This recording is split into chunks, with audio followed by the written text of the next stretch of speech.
രാജ്യത്തിന്റെ വിവിധ ഭാഗങ്ങളിലുണ്ടായ ഭൂചലനങ്ങളെക്കുറിച്ച് പഠിക്കുന്ന ഭൂചലന നിരീക്ഷണ കമ്മിറ്റി അവർ കണ്ടുപിടിച്ച കണക്കാണ് നമ്മൾ ഈ കാണുന്നത്. ഇതിൽ ഈ ചുവന്ന നിറത്തിൽ അടയാളപ്പെടുത്തിയിരിക്കുന്നതാണ് ഏറ്റവും ഒടുവിൽ കഴിഞ്ഞ 24 മണിക്കൂറിനിടയിൽ ഉണ്ടായ ഭൂചലനമാണ് ഈ ചുവന്ന നിറത്തിൽ അടയാളപ്പെടുത്തിയിരിക്കുന്നത്.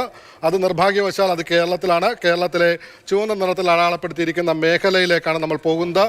തൃശ്ശൂരിന് അടുത്ത് കടലിനോട് ചേർന്നുള്ള ഈ പ്രദേശത്താണ് അതിൻ്റെ അടയാളപ്പെടുത്തിയിരിക്കുന്നത്. മലപ്പുറം, പാലക്കാട് തുടങ്ങിയ ഈ മേഖലകളിൽ ആണ് ഈ ഭൂചലനം അനുഭവപ്പെട്ടിരിക്കുന്നത്. കുന്നംകുളവും തൃശ്ശൂരിനും ഇടയ്ക്കുള്ള ഈ പ്രദേശത്താണ് അടയാളപ്പെടുത്തിയിരിക്കുന്നത്.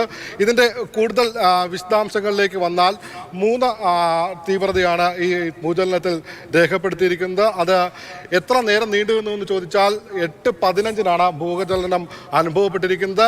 7 കിലോമീറ്റർ പരിധിയിലേക്ക് അതിൻ്റെ പ്രകമ്പനം ഉണ്ടായി എന്നാണ് അറിയിക്കുന്നത്. ഇത് ഈ മേഖലകളിൽ 18 കിലോമീറ്റർ തൃശ്ശൂരിൽ നിന്ന് 18 കിലോമീറ്റർ മാറിയും 164 കിലോമീറ്റർ കണ്ണൂരിൽ നിന്ന് മാറിയുമുള്ള പ്രദേശത്താണ് ഈ ഭൂചലനം അനുഭവപ്പെട്ടിരിക്കുന്നത്. എന്തെങ്കിലും തരത്തിലുള്ള ആശങ്കപ്പെടേണ്ട കാര്യങ്ങൾ ഉണ്ട് എന്ന് ഇപ്പോൾ അവർ പറയുന്നില്ല. എങ്കിൽ കൂടിയും കഴിഞ്ഞ 24 മണിക്കൂറിനിടെ രാജ്യത്തുണ്ടായിരിക്കുന്ന ഒരേ ഒരു ഭൂചലനം അത് നമ്മുടെ ഈ മേഖലയിലാണ്. കുന്നംകുളവും പാലക്കാട്, തിരുനെല്ലിക്കാടും അടക്കമുള്ള പ്രദേശത്താണ് ഭൂചലനം അനുഭവപ്പെട്ടിരിക്കുന്നത്. ആര്യ.